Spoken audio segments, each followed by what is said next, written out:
Iran যুদ্ধের উত্তাপ ছড়িয়ে পড়েছে ওয়াশিংটনের ক্যাপিটাল হিলেও। প্রেসিডেন্ট ডোনাল্ড ট্রাম্পের এই সামরিক অভিযান কি আত্মরক্ষা নাকি স্বেচ্ছাচারিতা, সিদ্ধান্ত এই প্রশ্ন ঘিরে উত্তাল মার্কিন প্রশাসন।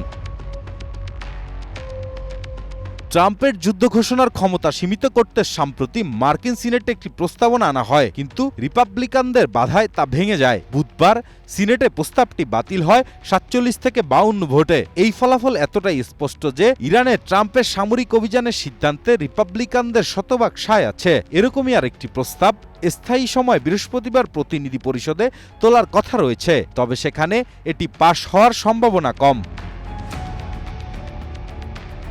আলোচনার মধ্যে আচমকা হামলা চালানো মার্কিন প্রেসিডেন্ট ডোনাল্ড ট্রাম্পকে বিশ্বাসঘাতক বলছেন ইরানের পররাষ্ট্রমন্ত্রী আব্বাস আরাগচি। বুধবার এক্স হ্যান্ডেলে দেওয়া এক পোস্টে যুদ্ধ করার আগে ইরানের সঙ্গে কথিত আলোচনামূলক দৃষ্টিভঙ্গির সমালোচনা করেন তিনি। বলেন, ট্রাম্প শুধু কূটনীতিকদের সঙ্গে নয়, বিশ্বাসঘাতকতা করেছে তিনি আমেরিকার জনগণের সঙ্গেও। এদিকে ইরানের ড্রোন হামলা মোকাবেলায় মধ্যপ্রাচ্যে মিত্রদের আবারও সাহায্যের প্রস্তাব দিয়েছে ইউক্রেনের প্রেসিডেন্ট ভলোদিমির জেলেনস্কি। বুধ ও বৃহস্পতিবার সংযুক্ত আরব আমিরাত, কাতার, জর্ডান, বাহরাইনের সঙ্গে ফোনে কথা বলার পর এক্সে দেওয়া পোস্টে এসব কথা জানান তিনি। বলেন, দেশের বিশেষজ্ঞদের উপসাগরীয় অঞ্চলে পাঠানোর পরিকল্পনা রয়েছে তার, যাতে মিত্র দেশগুলোতে ইরানের ড্রোন ও ক্ষেপণাস্ত্র থেকে রক্ষা সাহায্য করা যায়। তবে এজন্য ইউক্রেনের নিজস্ব প্রতিরক্ষা দুর্বল হবে না।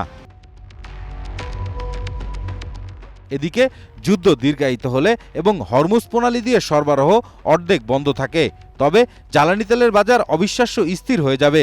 আল জাজিরাকে দেওয়া সাক্ষাৎকারে উইস্টন বিশ্ববিদ্যালয়ের শিক্ষক এড হার্টজ বলেন, যদি হরমুজ প্রণালী দিয়ে জ্বালানি তেলের অর্ধেক সরবরাহ বন্ধ হয়ে যায়, তাহলে পরিশোধিত তেলের দাম ব্যারেলের প্রতি $150 পর্যন্ত উঠে যেতে পারে। উদাহরণস্বরূপ তিনি বলেন, হামলার প্রথম দিনই এলএনজির দাম 40% বেশি বেড়েছে। খান শান্ত, গ্রিন নিউজ ডেস্ক।